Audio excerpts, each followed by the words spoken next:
Oui, maman est revenue.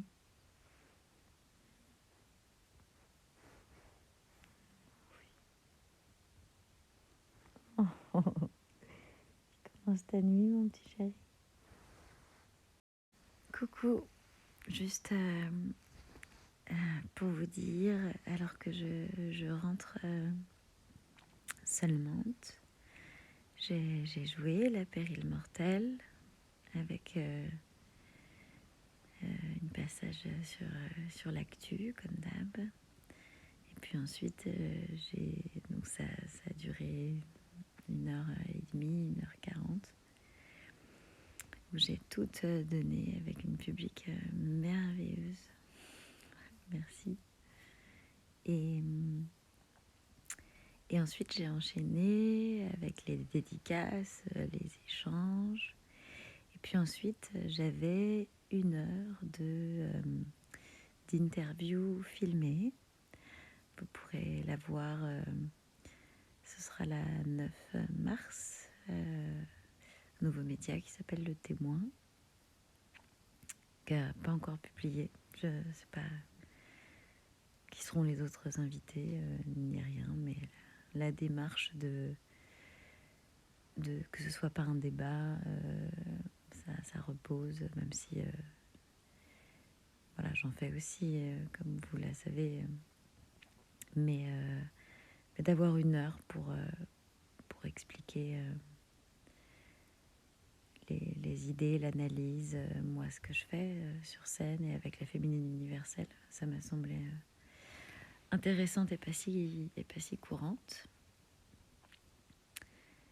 Je suis rincée parce que c'était quand même une interview voilà, pas simple, avec des sujets de fond compliqués. Et ouais, en revenant là, je me dis,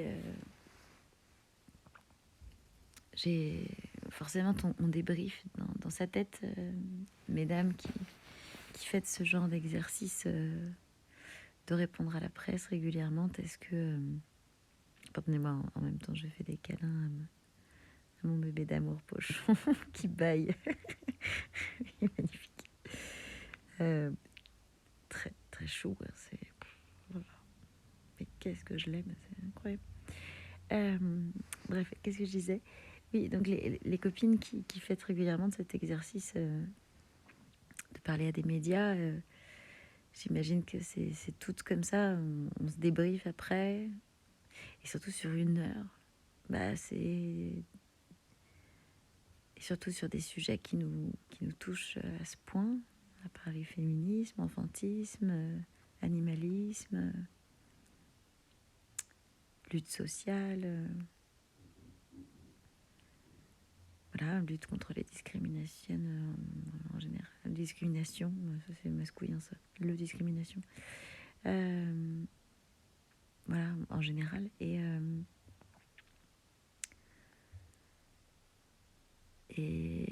c'est difficile sur 1 heure de se dire voilà, je reviens et je me dis ça, dommage, ça j'ai pas dit. Bon, on peut pas tout dire, hein. De toute façon, il y aura d'autres interviews, d'autres pièces de théâtre, d'autres manières de dire. Mais voilà, je me dis toujours, ça j'aurais pu la dire. Évidemment, je me dis aussi, j'aurais pu conseiller telle femme, telle artiste, telle écrivaine, telle féministe. Mais bonne, je pense que je pourrais faire une interview de 2 heures où je dis que des noms de femmes que j'adore. Enfin, c'est sans fin, ça. Mais et puis aussi, je me dis, là, est-ce que quand on parle pendant 1 heure comme ça, on pèse pas chaque mot et on est prise par l'émotion et par le sens de ce qu'on dit, et donc on peut aller vite ou être pas assez précise ou maladroite sur des choses, et après on se redit alors qu'est-ce qui peut être mal comprise, mal interprété. Attention, je parle pas des masculinistes Non, ça, j'en ai rien à mouiller. De toute façon, même justement, quand on leur dit des choses parfaitement prononcées, voilà, des raisonnements brillantissimes, c'est justement de là que ça les énerve, qui sont atroces, qui font semblant de pas comprendre, etc. Bon, bref. Donc non, c'est pas ça. C'est vraiment par rapport aux femmes, par rapport à mes sœurs de lutte,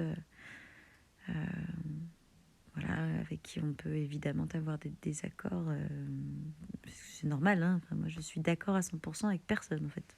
Je sais pas pour vous, mais même avec moi-même, des fois, je suis pas d'accord. Je me dis, ah, j'ai dit ça avant-hier, mais en fait, j'ai évolué dans ma pensée et maintenant, je pense comme ça. Et puis, ou alors je pense ça, mais je fais ça.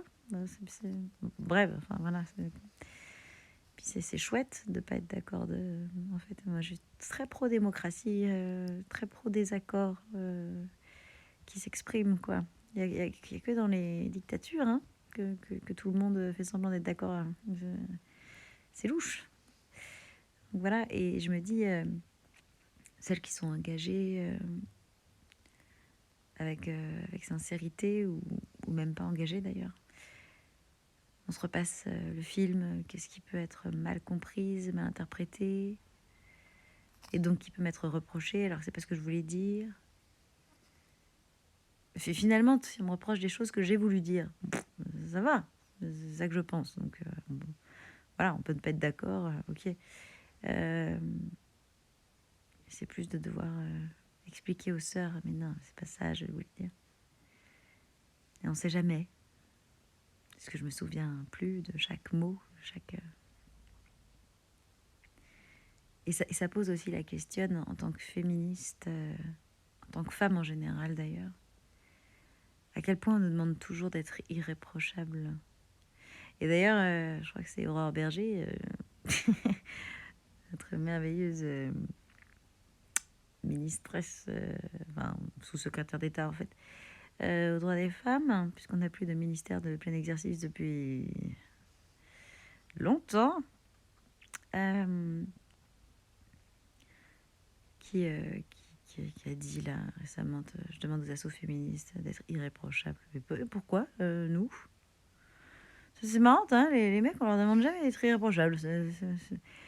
C'est dingue, venant d'une personne qui est dans un gouvernement où il y a Gérald Darmanin. Ils sont ça, c'est les féministes. Voilà, c'est les femmes. Les femmes, elles doivent être irréprochables, de toute façon. Elles doivent être parfaites.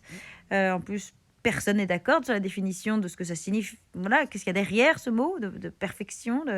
Alors voilà, donc on a toujours tort. On a toujours tout foiré. C'est merveilleuse. En fait, c'est d'une misogynie inouïe. Et en tant que féministe, on a ça, j'ai l'impression, à puissance 1000, quoi. C'est-à-dire que on est les femmes des femmes, quoi. Il y a un truc de... Reine nous est pardonnée, quoi. C'est... Là, j'ai fait une interview pas longtemps avec une copine. Voilà, enfin bref. Et ouais, elle avait ce souci-là aussi de devoir expliquer, mais bon, bah, j'ai pas choisi les bons mots. Et puis peut-être aussi que j'ai pas fini ma réflexion là-dessus. Et c'est pas si courante, Ouais, je sais pas. Qu'on reçoive la parole féministe avec... voilà, avec empathie, en fait. En se disant, bah ouais, évidemment, sur 1 heure... En plus, je venais de jouer pendant près de 2 heures en donnant mes tripes et de passer la journée à préparer la spectacle, enfin, puisqu'elle change à chaque fois. Mais ouais, enfin voilà, j'avais envie d'exprimer ça ce soir, à quel point cette exigence de pureté, de perfection inatteignable, d'irréprochabilité, c'est une arnaque de merde. Alors voilà, sachez, je sais pas si vous verrez l'interview, je pense qu'il y a des choses très importantes que j'ai dites et que vous aurez la bienveillance de prendre ce que vous voulez et d'être soror. Belle nuit.